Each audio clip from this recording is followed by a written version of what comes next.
On behalf of the Gold Coast Baha'i community, welcome to a series of conversations that we hope will increase discussion and emphasize the importance of working together.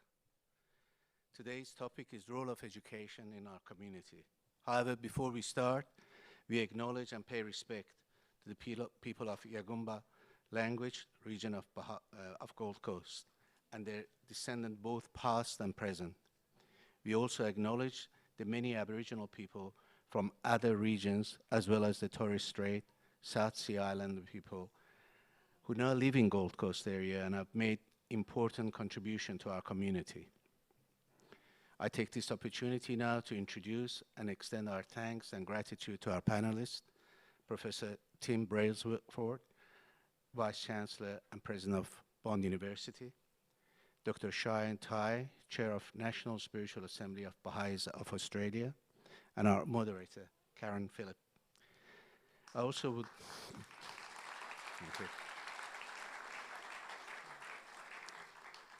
I also would like to welcome some of our guests from our community, Dr. Sohail Abedian, AM, and Mrs. Anna Abedian, Head of Gold Coast Community Fund, Mr. Rutland Smith, from Gold Coast Multi-Faith, Mrs. Ree Ali, and from Multicultural Family Organization, Mrs. Cornelia Babbage. From Gold Coast Compassionate City, Mr. Terry Ailing. As education is a fundamental to development of our community, not only of individuals, events such as tonight provide an environment that present expressive and encouraging dialogue, whilst bringing people together from our local communities to share this knowledge. We hope that you enjoy tonight's presentation and look forward to welcoming you again for our next community conversation. Please join with me in welcoming Ms. Karen Phillips. Thank you, Seth. Well, a very big welcome this evening. It's our great honour to be hosting this hybrid event. We're here live at Bond University, Australia's first private and also non-for-profit university created, and also on live stream. Hasn't the world changed, folks? And we're going to talk about education and its place in building communities, what that looks like from both inside universities, inside the traditional education system, but very importantly, and we've got, I think, one of the youngest, it looks like your son joining us tonight. Nephew. Yeah. Oh, your nephew that's here. Oh, well, maybe. We're preempting the future already of education. Is that your nephew is, we've got the youngest audience member joining us tonight. So what does it look like when we discuss education? Is it from birth? Is it from schooling? Is it from family, the community? Does it really take a village to raise a child? And as our villages change, our connectivity changes, we are more connected now in the history of humanity than ever before. And yet in some ways, we're less connected. So how does education play a pivotal role? And in the last 22 months, we've seen the world change dramatically. Change is inevitable, but is education change also inevitable? How do we create the opportunities for the future? And tonight we have two incredible panellists joining me. The first we know, because this is his home, he tells me he spends almost one day a week at least in this beautiful theatre. Of course, Tim Brailsford. He's famous on the Gold Coast and around Australia because he heads, of course, Australia's private university. Can you imagine the last 22 months he's had? Education, international students, the changing face of education, and tonight as we are a hybrid event, what does that now look like when it comes to actually transferring knowledge, education, connecting and communication? But a little on Tim before we start. Prior to his appointment at Bond, and of course he's the 7th Vice-Chancellor since 2012 here at Bond University, and I hear that you're here for quite a long time to come, Tim. A little whisper, a little whisper behind the scenes. But prior to his appointment at Bond, Professor Brailsford's career was spent at several universities, major universities including Melbourne, Canberra and Queensland, in addition to numerous visiting roles in Europe, the UK and also North America and Asia. Amongst his various achievements, Professor Brailsford was appointed as Foundation Dean to UQ Business School, and he also was the first Australian ever appointed to the North American and European boards for global accreditation of business education. He's been elected by his peers as president of several professional and learned societies, and he holds several professional fellowships and also serves on a number of boards. Please welcome him.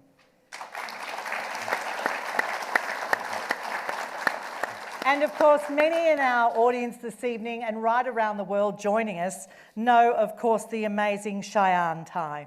She's absolutely incredible, a local doctor no less, having launched her own practice right here in Southport, in, of course, Queensland's beautiful Gold Coast, just shy of 2 weeks ago. That deserves a big round of applause.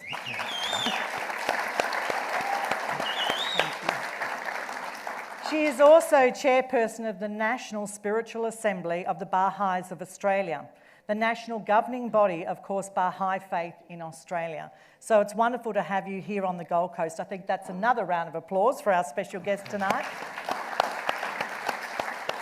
Now, a medical doctor by profession and a Bond University alumni. I don't know how we got that great combination, because you two have been talking this evening about your experience here at Bond and that educational channel as well. But you also completed your Bachelor of Medicine and Bachelor of Surgery degree here at Bond University back in 2012. She's a Fellow of the Royal Australian College of General Practitioners and is founder and principal of her own organisation, her own practice, One Medical, a new practice just launched in Southport. Now, having a positive sense of identity, understanding the value of education for both of you. Tim, let's start with you. What is the pure value of education in community building? Well, it's a pretty broad question to start with, Karen, isn't it? Just a little one to get us going. So, look, first, good evening, everyone, and I think even it might be good morning, given we've got some people watching online from foreign places. Look, universities are only one part of that whole educational cycle. Yes. And we're very fortunate because we sort of get to do the easy bit, if I can say that, not to be repeated to anyone out there. But, you know, we generally see people when they've already come through a fairly structured system, either through a schooling system, as in an undergraduate student, or indeed possibly they've already been to another tertiary institution, in the case of someone coming here and doing a postgraduate degree. So we're actually very fortunate that we're at sort of the pointy end of it. And that structured education is something that we specialise in, but we don't just talk about that as the sort of means to an end. I mean, there's a very strong belief, and there's a lot of research and literature around, that there's actually three types of education. So there's formal education, which is what universities do, and Shayan's an example of that, where we have a degree program, you enrol in a degree program, there's a sort of set curricula, and then you learn through that curricula, and then you're assessed, and after you've gained a certain culmination of knowledge, we then sort of say that you are now capable of going out and practicing that knowledge that you've learned. Yes.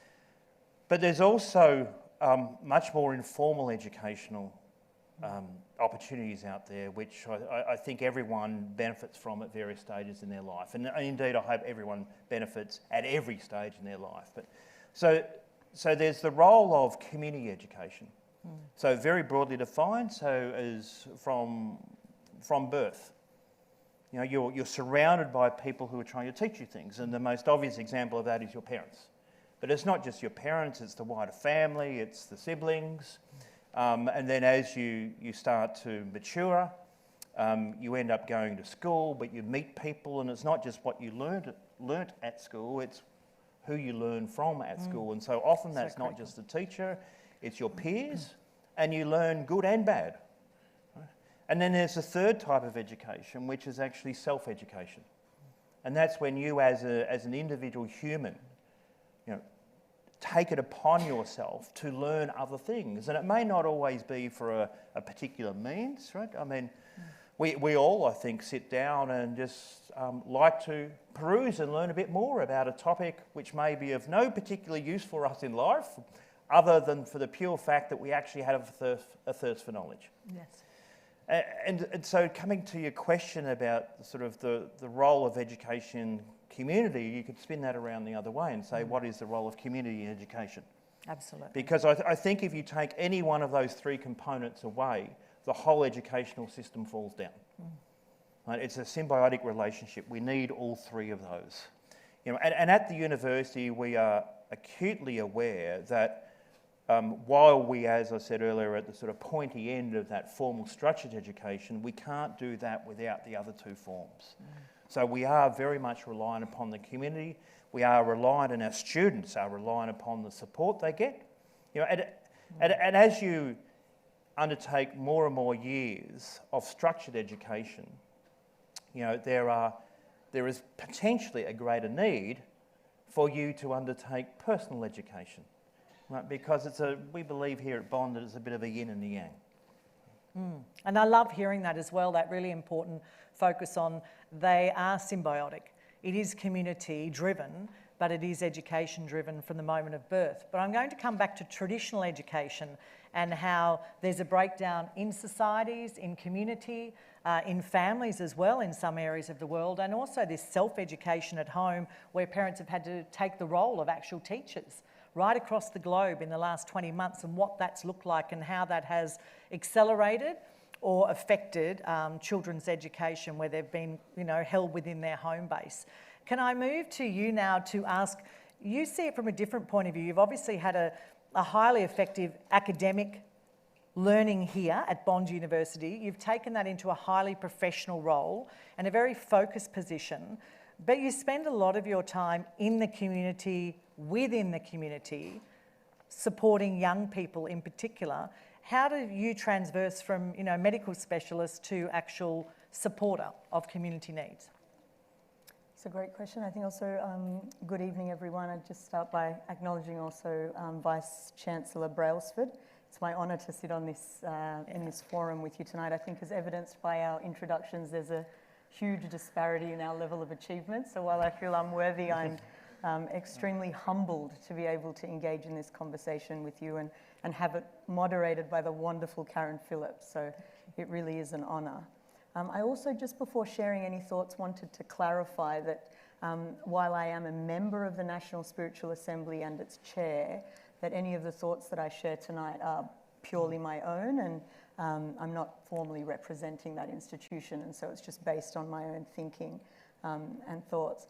I think it was very helpful to hear the way Vice-Chancellor Brailsford broke down the different categories of education, and I think for me, in the lead up to tonight, when I was first asked to be part of this conversation, and I was thinking about the topic, about education in community building, interestingly, my thoughts went almost immediately to an experience I'd had in an early part of my educational career, and that was in high school, which was at the British School in New Delhi, India.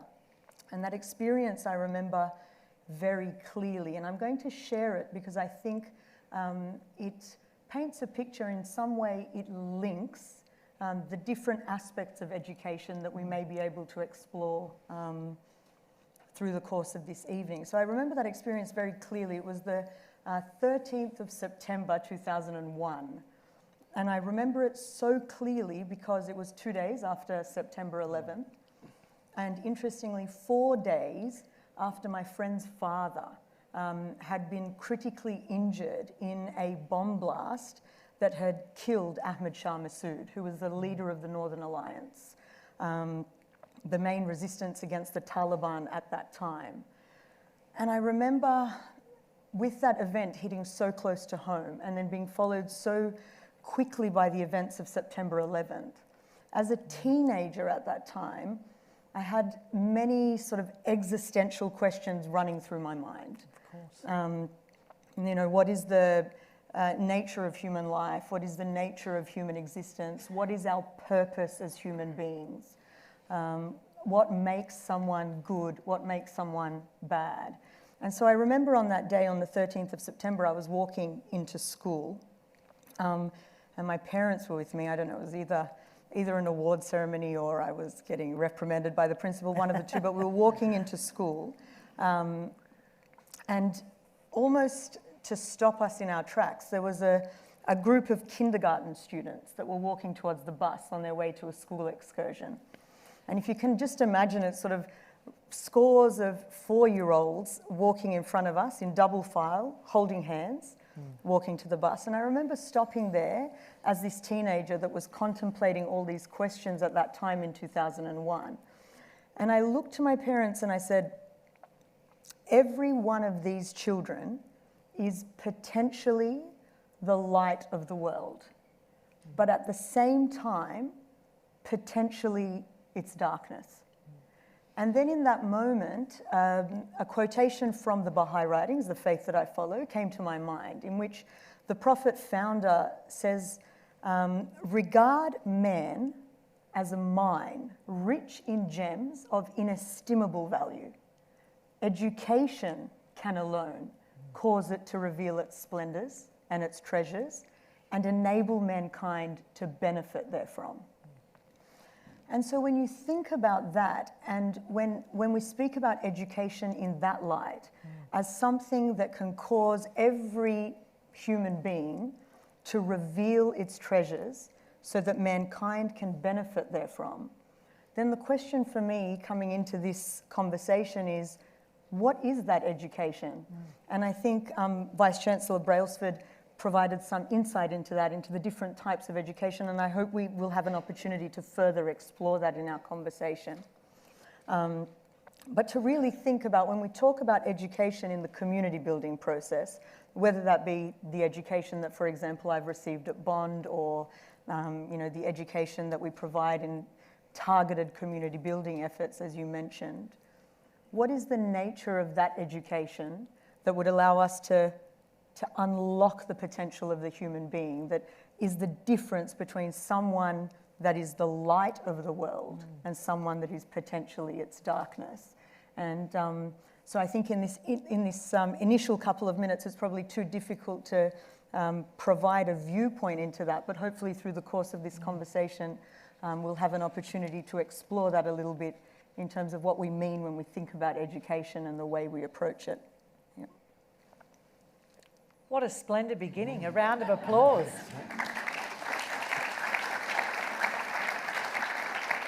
We knew it was going to be very exciting this evening, but now you have a glimpse of the opening of the canyon as to the jewels inside. Tim, when you hear that from that perspective, I mean, it must almost make you more passionate about what it is that you do, and you hear that, this is the releasing and the revealing of jewels within and the goodness of one. I mean, you must live by that. You are a man of education. You have been brought up in this sector. So from your perspective, how critical is it that we follow that defined line of true and traditional education? Well, as I said earlier, Karen, my personal philosophy is to think about education more broadly. Yes. My professional philosophy, if you like, almost forces me to have a narrower focus than that. But Yes.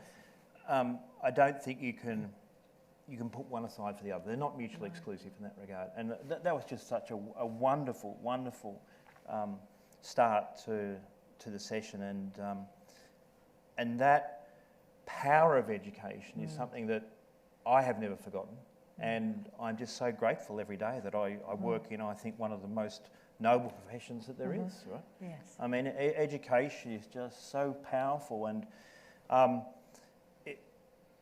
there's been a number now of sort of what they call meta studies. So this is where you basically aggregate research on top of research on top of research, and so you look for trends that pervade across time and pervade across different samples and essentially global trends. Right? And it's absolutely palpably clear that educational attainment globally in every community is associated with a healthier community, a more stable community, a more democratic community, and certainly a community that is capable of advancing itself while simultaneously recognising the needs and the rights of individuals within that space.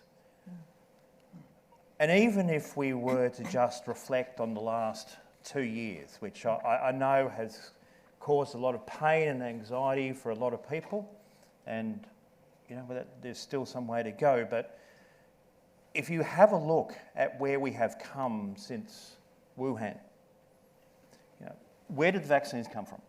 The vaccines came from essentially people who were educated and had the knowledge and understood the science. Okay, where did our innovation come from? I mean, we have innovated. There's a great quote I heard the other day that, certainly in the case of education, we have crammed 20 years of innovation into 20 months. And all of that and the mechanisms and the way in which we've done it has been through educated people. The way in which society has responded has been through education. I saw a terrible stat just recently that there are 50 countries in the world at the moment where the vaccination rate is less than 10%. Yes. Less than 10%. So just think about how far they have to go. And it probably wouldn't surprise you that those 50 countries are amongst the poorest countries and amongst the least educated countries, Of course. on the planet. Right? So for me, education, while Shayan talks about it in terms of the power of education to impact on an individual, I also look at the power of education to impact on society. Right? And society is an aggregation, a collection of individuals. And we all don't have to be like-minded, we all don't have to share the same viewpoint, but that's another great thing about education. It actually teaches you to respect the opinions of others. And it teaches you that just because someone disagrees with you, it fundamentally doesn't make them a different person. And that is really powerful. And that's one of the things, just my little plug tonight, and that's one of the things I think we do really well at Bond, right, is that we do teach our students that it's not just the attainment of some technical knowledge in your disciplinary expertise. Yes. It is about a wider education, and it's an education where you have to ask questions, you have to go and do your own research, you have to construct the arguments, you have to undertake the analysis, and then you have to essentially influence and persuade others to follow. And that is quite a powerful tool for people to have. And that serves Western civilization. But if we take it one step back, and particularly, as you say, that disparity over the last 20 months, when we look at some of the countries, when we look at Afghanistan, when we look at the loss of education for women, when we look at the loss of opportunity for women, of equality, of empowerment, and what we've heard is that it takes them back to the dark ages. As we've talked about, we've leapt forward 20 years. In the last 20 months alone, 200 million jobs have been lost across the globe. 100 million of those, it is poised, will be replaced by artificial intelligence. And so what do those other 100 million people do employment-wise? Is it re-education? Is it resurfacing skill sets? What if you're over 50? What if you're over 60? What if you can't afford not to work? I think years ago we talked about when artificial intelligence came in, we'd all be sitting at home or watching movies or be out by the pool or holidaying somewhere. Little did we know that in actual fact this 20 months, as you say, is advanced as 20 years, but we're not stopping there. We are now advanced, and so we're catapulting towards the future of what the world looks like. So when we look at Western civilizations or countries like Australia where we've been able to homeschool, where we've had the opportunity to continue with our great teachers that have supported through the education system that we have, that is supported by federal government or private enterprise like yourselves, what does it look like for other countries when you look at the whole world? Shayan? I think you've also touched on it, Karen, there when you talk about the disparity in access to education. And I think gender disparity is one of the issues. There's a lot of other sort of factors at play when it comes to a large section of the world's population not having access to basic education. I mean, gender is a big one. You've raised the issue of Afghanistan. It happens in many other countries. And I think in many Western countries as well, one could argue that women do not have the same opportunity as men. It's definitely relatively better than other countries, but it continues to be a problem. And I think it calls for a reconceptualization about the reality of the human being, first and foremost, that we are all equal, and it's not so much an act of charity to allow those that are less fortunate than us or a different gender to be provided with that access to education, but rather seeing every individual as a storehouse of intellectual and social potential. And when you see every individual as that storehouse of potential, why would you not provide the resources to educate them? It has a multiplier effect. You know, you think about women in the developing world. We've seen, and I think the United Nations has a number of papers out about the benefits of educating the girl child, who ultimately becomes the first educator of her children, and the children then pass that education down to future generations. Yes. We see women getting, not being forced into early marriage, not having to rear children at early ages, being able to go out and bring money into the family home. There are a number of United Nations papers on the multiplier effect when we educate women. But that's one of the problems. The other is, of course, due to economy, and I think it comes down to a need for a change in our mindset about the reality of the human being and seeing everyone as that storehouse of potential to contribute to building community. And when you see every individual as that, it doesn't make any sense not to educate them. And I think that's the challenge in the developing world. Yeah. And that will be one of our future conversations, may I add, about the value and the involvement of governments in local societies, because I think the answer is there, as we all think within our own minds, as governments manage, control accordingly, and therefore not empowering, not educating, allows them to serve their cause. And we see that across different countries and communities. Tim, when you look at the last 20 months, how has education looked? Let's use Australia as an example. I mean, we've had children going to schools, being managed by their parents, being shut out of offices, learning on tables and iPads, sitting at home, doing the best they can. We've had a mental health piece, which also adds into the educational focus. How have we done, do you think, as a nation? Look, I think the answer to that is not going to reveal itself for a number of years yet, yes. and potentially a whole generation. So we've had a very wide-ranging conversation to start with, and your question is couched specifically within Australia, so let me answer that within the confines of Australia. I think there's a basic assumption amongst our society that educational opportunities, by and large, are relatively equal, and they're widely available. I think we will find out as we progress over the next few years that that's a falsehood. Yes. And what the last 20 months, 2 years has really done is to exacerbate those differences. So for instance, just some very simple pragmatic stuff. Yeah. The quality of your broadband feed depends on where you live in this country, yes, and how much money you have.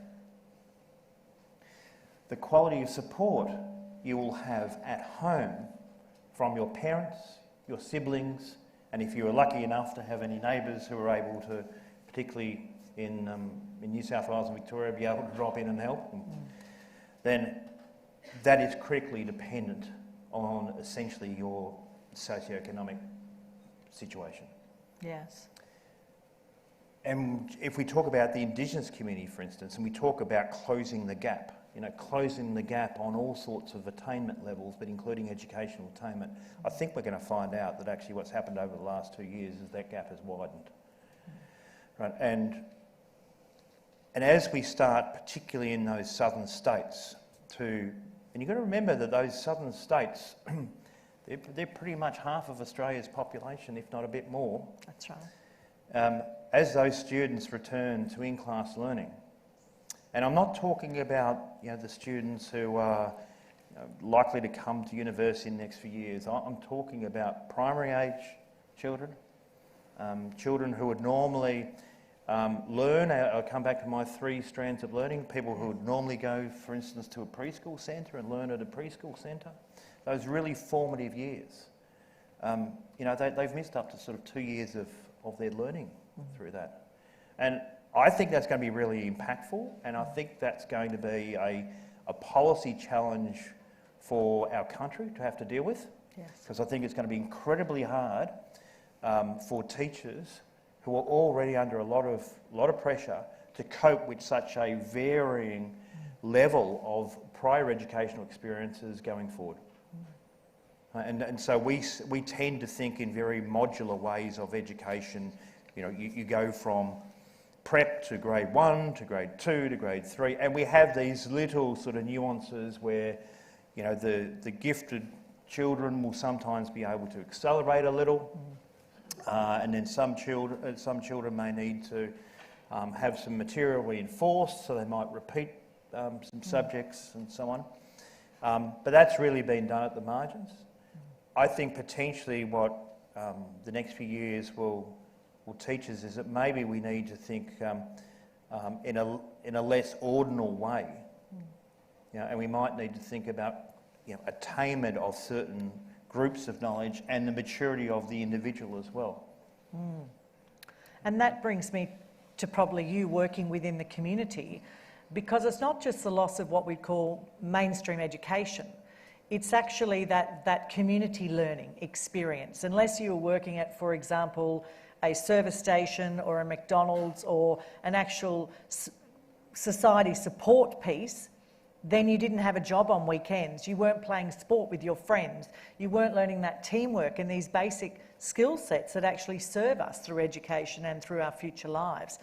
What have you taken out of the last 20 months, within your role as a doctor, through your profession and talking to families and their concerns, but also in the work that you do in the community, Shayan? I think as the Vice-Chancellor has also alluded to, it has been a challenging period of time with everything that's happened in the last 20 months, as you say. From my perspective, and even talking to young families, parents of children who go to school, university students, what I've taken from it is the resilience we've seen in human beings and their thirst to continue functioning and continue learning despite the challenges of the last 20 months. And the willingness and flexibility and creativeness of institutions like Bond, like other universities, other schools, to be able to continue providing that. I think it would have been very easy for people to say, well, look, this is just in the too hard basket, we're not going to do it, we can't learn, we're just going to pause everything till the pandemic is over. But you've really seen the resilience of the human spirit from my perspective. In as much as it has had a lot of challenges, it's also allowed us an opportunity to grow and really prepare ourselves for the rapid change that we're seeing in the world when we've moved to different platforms to deliver that education. And I think that same resilience has been seen in terms of community building efforts. So as part of the Baha'i community, there are a number of different community building efforts and educational processes that have been underway for many years, nearly a quarter of a decade now. Classes for children and youth and adults, which focuses probably on a slightly different aspect of education, not education as we would commonly define it. And maybe that's something we can also explore. But the last 20 months, while they've proved challenging, have again allowed the community to show creativity and resilience, take some of that activity to online platforms, work in smaller settings within their neighbourhood with a couple of houses around, depending on restrictions. So we've just tried to make it work. While I'm talking, I also just wanted to honour a couple of points that the Vice-Chancellor made. I think before you mentioned that education has a role in the development of the individual as well as the community. And I think that's the crux of the matter. That really is the very point of our conversation tonight. And when you think about it, think about education. We were talking about some of the challenges in the developing world, I think if we look to the West, and to the world in which we live, education sometimes is, the value of education sometimes is simply seen as the economic payoff of a future profession, the profession that you're going to be able to carry out because of that education, and we stop there, that's the value of it. Or the ability to obtain gainful employment at the end of that education. Whereas, I would put forward that we need a reconceptualization in terms of the value of education. And rather than seeing it as a road to a particular endpoint, which is employment, we see it as a lifelong process that allows us to develop as individuals and then to use whatever skills and knowledge we've developed to contribute to our community and to our society. And as you rightfully said, that the role of education should be to develop the individual as well as the community.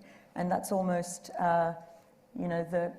the axis around which the entire approach to education should pivot, the development of the individual and contribution to community. And I just thought that was a really important point, and I wanted to re-emphasise that as well.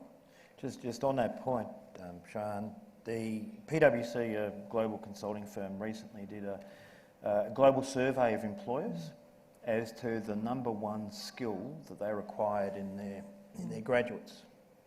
And so this is across multiple fields, multiple countries, multiple organisations. And the number one skill they valued the most was the ability to continue to learn.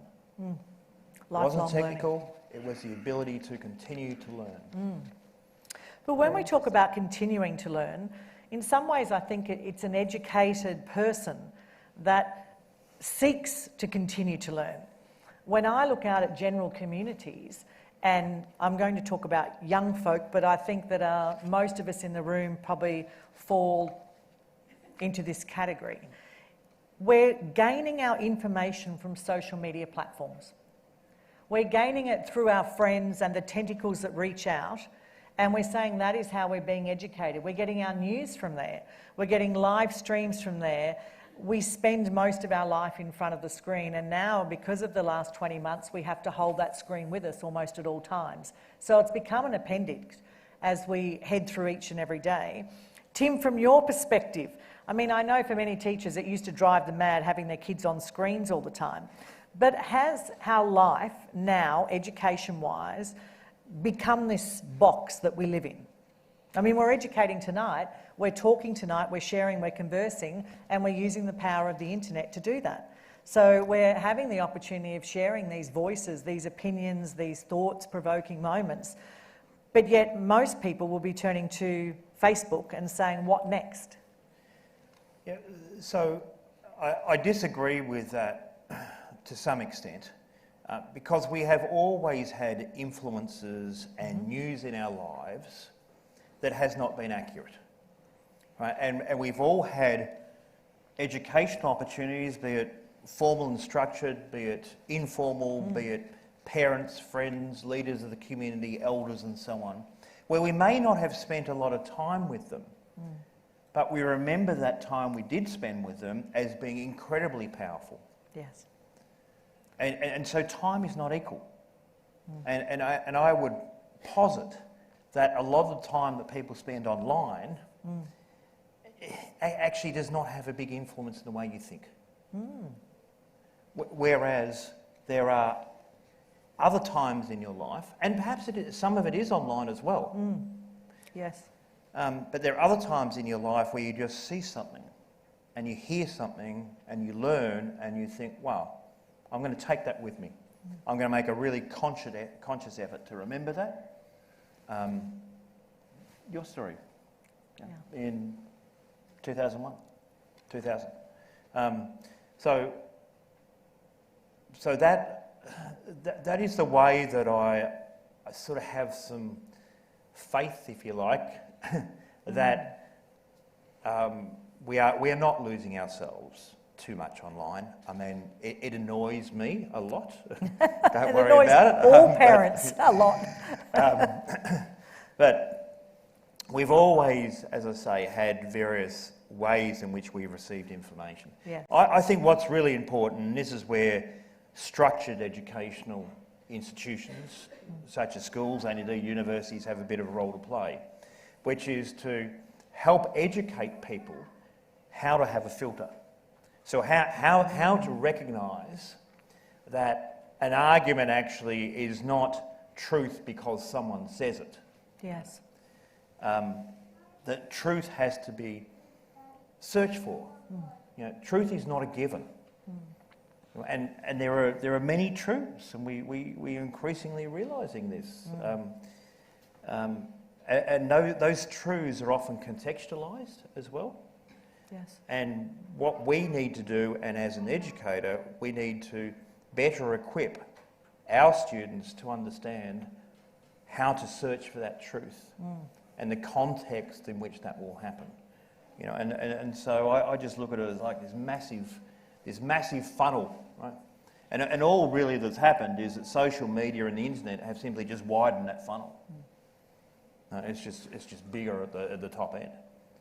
Is the quest still there? Is the thirst for learning, for education, do you think as mighty as it used to be? I think probably more so. I think probably more so because there is, just so much information out there. I think by and large, most individuals want to access that information to improve their lives. Yes. And improve the lives of those that they love and those that they care for and those of their community. You know, and none of us want to hurt each other. None of us want to be peddling false information. Almost none. Not the right? good guys. What were you saying earlier about it brings out the best of? Yes, exactly.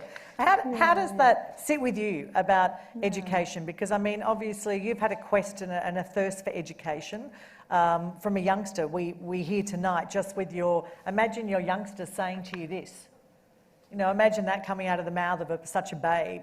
So you're born before your time, it sounds to me tonight. You're highly focused and directional on serving and supporting and learning. But is the rest of the community really, in your world, do you find that the people that you spend time with, and I know you spend a lot of time with youngsters, young adolescents and also teenagers, do they have the same quest for learning as you had? Yeah, I think so, and I would probably say even more so. The amount of information, as you've alluded to, is a lot more than it was, and I think access to information is also a lot easier than it was now with the use of the internet and things like that. So in terms of the thirst for knowledge, I think so. In the groups with which I work, through the youth empowerment program that is organised through the Baha'i community, there's also a specific focus on, again, as I mentioned before, seeing the potential of every young person to be a protagonist of change in the society and reconceptualising the role of the individual. And I think you've alluded to that as well. Rather than seeing the individual as just a receptacle of knowledge that's just meant to take in whatever information they're fed, that individual has a role and a responsibility to weigh the information that they're taking in, the knowledge that is out there, against certain principles that they hold, and see how they can use that knowledge to benefit society. And I think probably we still have room for that. While there might be a thirst for knowledge, I think there needs to be greater awareness about what we do with that knowledge. Do we just blindly follow whatever it is that we're seeing in the media, mainstream or social or on internet sites? Or do we take in that knowledge, grateful for the ease of accessibility, and then weigh it against certain principles and see then how we can use that knowledge to benefit the community?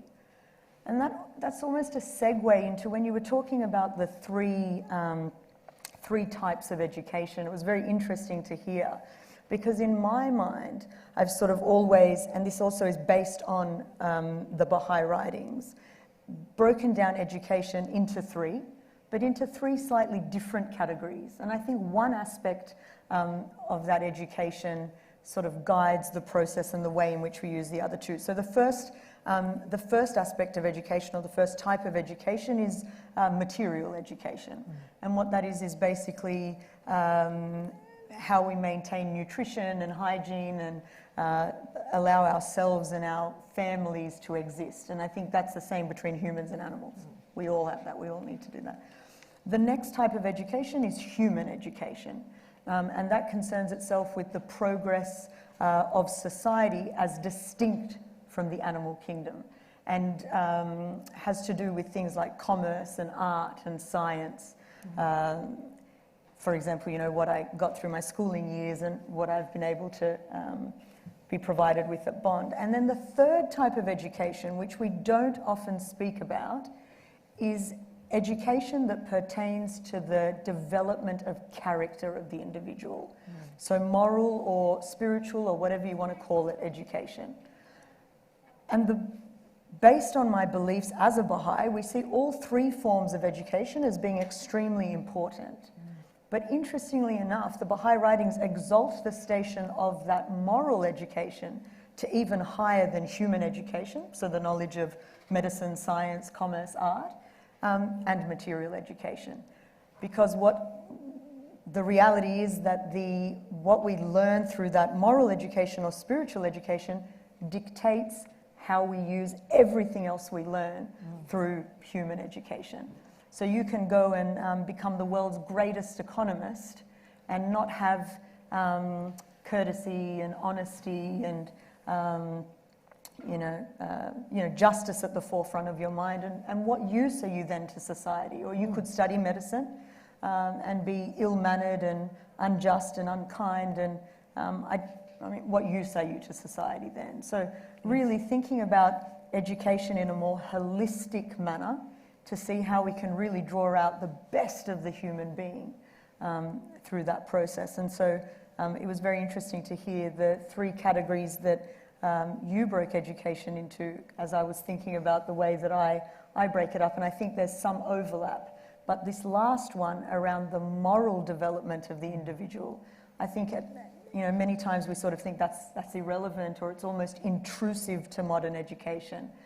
But I think there's probably more room for that now, more room for that in wider conversation. More room or more need? Because when I look around, I think that younger generations could be deemed as more self-serving, as more focused on their own individual rights and opportunities and their own life, opposed to serving within a community.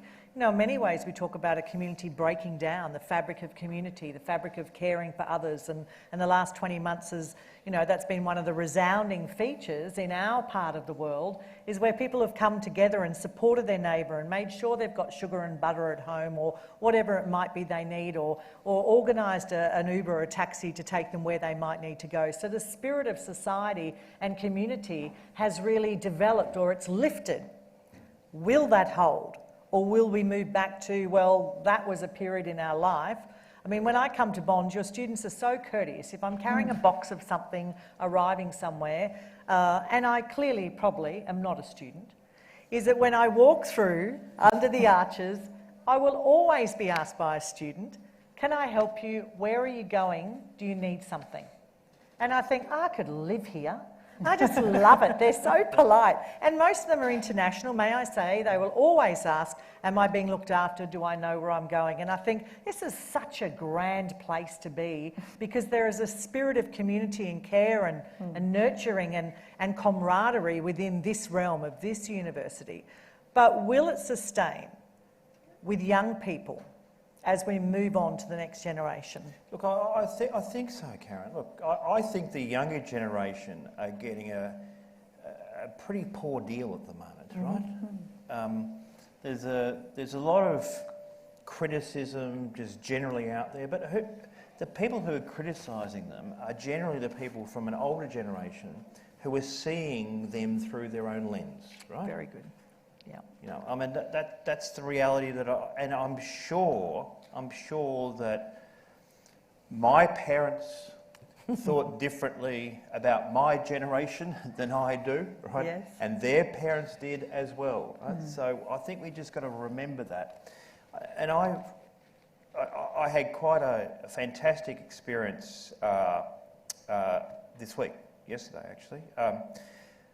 So our students here, and I don't just want to reduce down to this particular university, but I'm pretty sure this would be the same across most universities. Our students produce a magazine. It's a semester magazine. It's usually a bit of fun. The students write it. All the contributors are students. The students take the photography. The students produce it, and so on. And I happened to be walking through I think it was through the library yesterday, and I picked one up. The entire magazine was devoted to health, and particularly mental health, and it was written from the perspective of students to help other students. That was the whole point of it. And it was driven by them. You know, and I just picked that up and I thought, because normally you pick these things up and there's a couple of stories in there about a great social event they went to, or a hint on how to get a job, or, you know, I met my first boyfriend or girlfriend, and there's sort of some levity around all of that, right? This was all just dedicated by students to students, and I just thought it was a fantastic gesture. And so Sonia Clements, who's the editor, if you're out there, Sonia, good on you. But you know, there are many instances that we see like that, and I am very much a glass half full in relation to that. I exactly understand where you're coming from about the stories about community building and so on.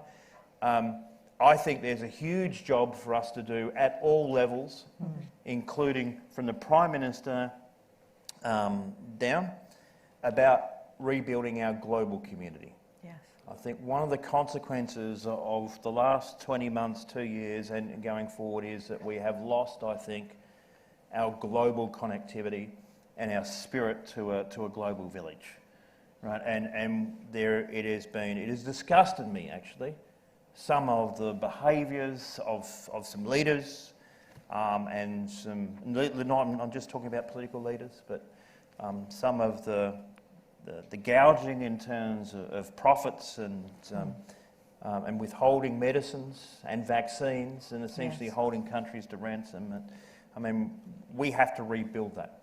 And so while, yes, Karen, I agree that what we have learned from this, I think, is that our local community spirit is really strong. Right? What we really need to relearn is that we need to take that outside as well. And by the way, last year, we graduated a person who was 82 years of age. Oh, I love that. Oh, And there's chance for me yet. so there's at least 50 or 60 years until you get there, Karen. You're all so right? good. Thank you. Nice, smooth. I might be a student, I might. But it is that lifelong learning piece as well, isn't it? It is transferring skills, and also, as you say, it's not just doing educational segments to get to a job. It's this lifelong learning that we need to look at. I love this piece about our global community as well, Tim, touching on that. Thank you, and that importance of how we use our skill sets and our community values to reach out, to support, to nurture and to develop, and not ask for anything back. I think that's the power of community, is to give from the heart, opposed to actually putting the hand out and asking back. We've grown into societies where generally it's a pro quo, that you're always demanding something back. In the world that you work in, and you've come from a different land originally, when you look at different countries to the future and education opportunities, how do you think we sit? And we're going to ask a couple more questions and then head out to the floor as well to ask questions, so you all have an opportunity of asking what you're interested in tonight. I think that's really important. But may I ask you, Shayan, just on that, how do you feel when you look at other countries abroad? As compared to here in Australia, or the future of education? Yes. Again, I'm hopeful. I mean, I think the younger generation, as you've described, I think the future is in good hands. You know, I think the younger generation has an acute sense of justice. They want to see the world advance. They want to contribute to improving society. And I think that extends beyond any borders. I mean, I think we see it here, and I think we see it around the world. But the duty really lies with the older generation and those in power, those institutions, to provide the opportunity for the young to be educated. Yes. And to have the correct approach to that education. You know, not to see it again, not to see those individuals as victims or the needy few that require someone's charity to just feed them information, but again, really see individuals, wherever they be in the world, here or abroad, as you know, those storehouses of potential to contribute to society. There are many issues there as to why we're not seeing that yet, Yes. but I think the future is bright if we have faith in the capacity of every individual to contribute in some way. And so I'm hopeful. While I think when we look at the world right now, there are a number of challenges, I think it also places on our shoulders a degree then of responsibility to work to slowly enable a greater access to that education wherever in the world we are. And not only to think about, I mean, I think sometimes, again, in the West, we sort of think, you know, we have to help the less fortunate and that's outside our borders, or that community building or community service would be outside Australia. I think we can contribute very much within our own social circles, our own neighbourhoods, our own community. There's always room for advancement, for development. And so when we really see our role as building community, and that community could be right here, we don't have to sort of think about it as being this unattainable goal that goes beyond our environment. But I'm hopeful, to answer your question. I think we're looking to a brighter future.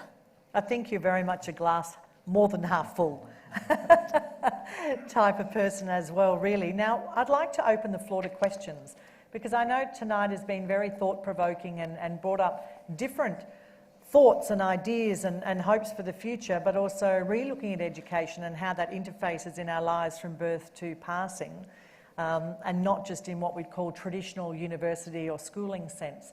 And if we have a question from the audience, if you'd like to come forward, our microphones are down the front. You can join us. We'll open it up, and you probably need to come to the front if there is a question indeed. And while we're waiting for our first question, oh, we got one? Oh, great. Come on down. Just down to the microphone. And that way our online audience can also share this opportunity with us as well. Thank you. Welcome.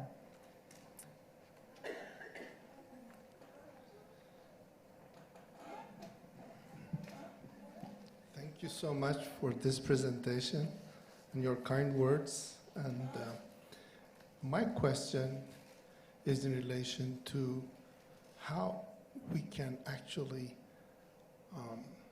promote and motivate the second most important requirement that you said is to be constantly learning. Now, this process, I actually participated because by profession, I'm a consultant in Brazil, but here I'm an accountant. But when I was in US, I couldn't have the opportunity to practice these words. And then I actually worked for Denver South High School. So I was paraprofessional. I had to really help and motivate the kids that were not doing well. But then I learned that it's very important to learn how to learn and how to motivate people to learn. And I think that's the basic question that I have right now. Tim, I might direct that to you to start with. Yeah, thank you for the question.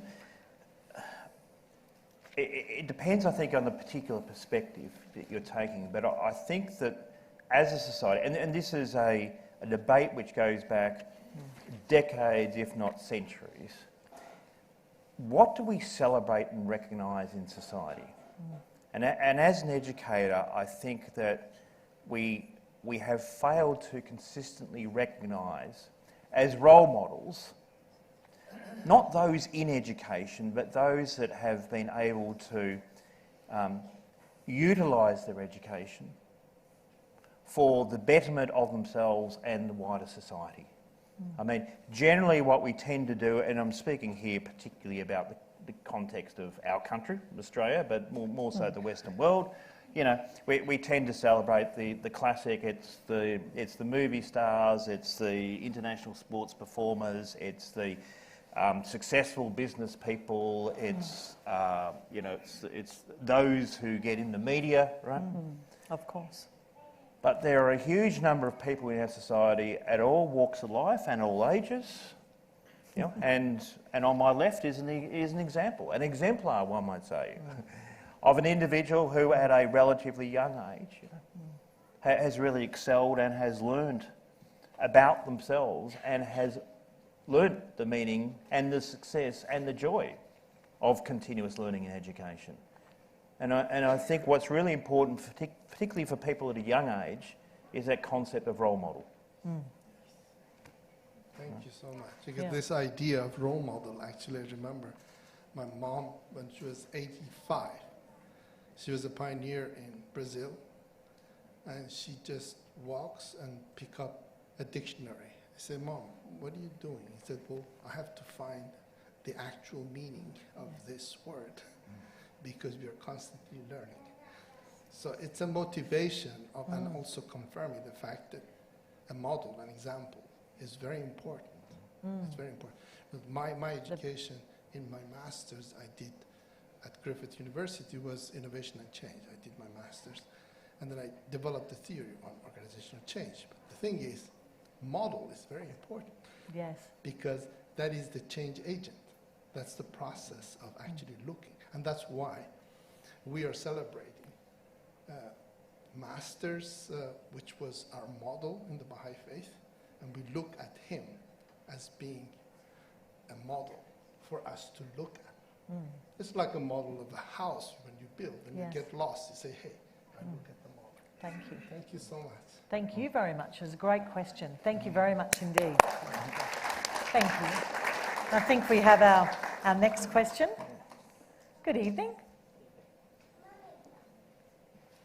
Thank you for joining us. Thanks, Karen.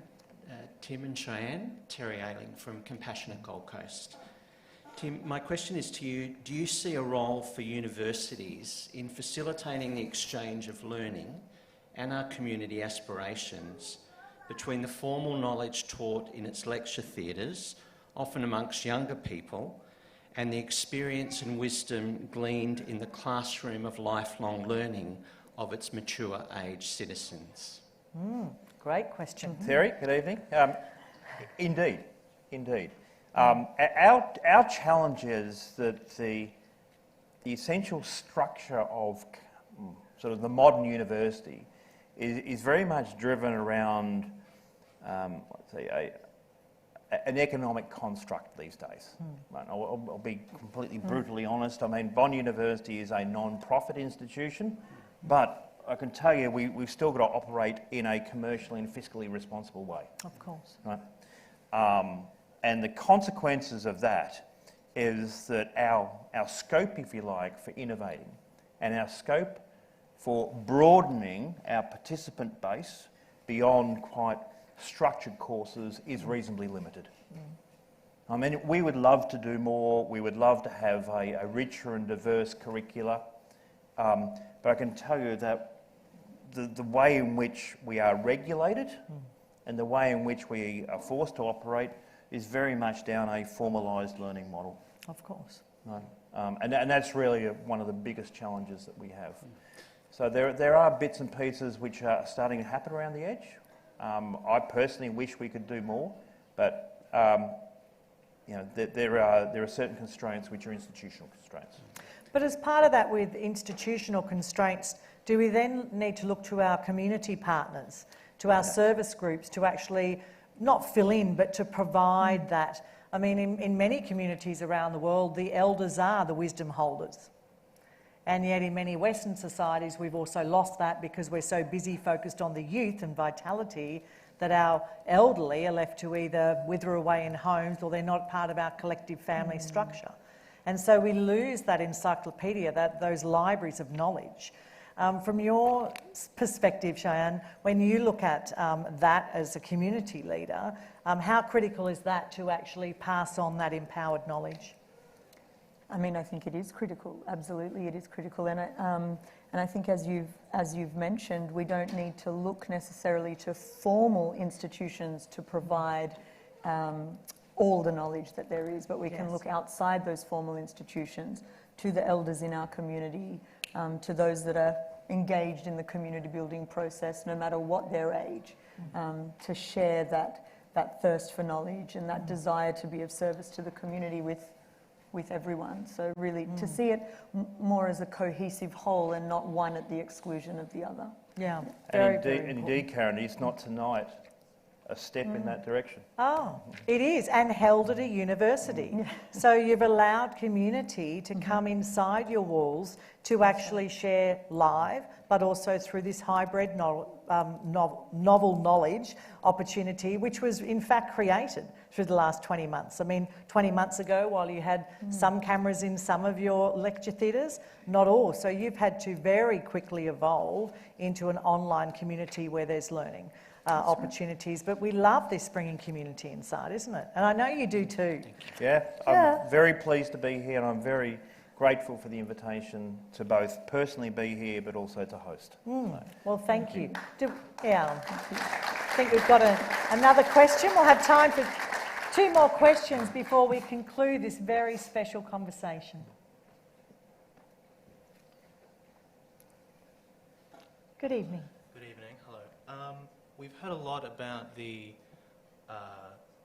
role of education to learners, but and this question is to both panellists, what is the role of and the obligations of teachers to fulfill those obligations that humanity needs to move forward? And if I could ask Dr. Tai, specifically in a medical setting, what do medical educators need to be emphasising individually and institutionally to learners?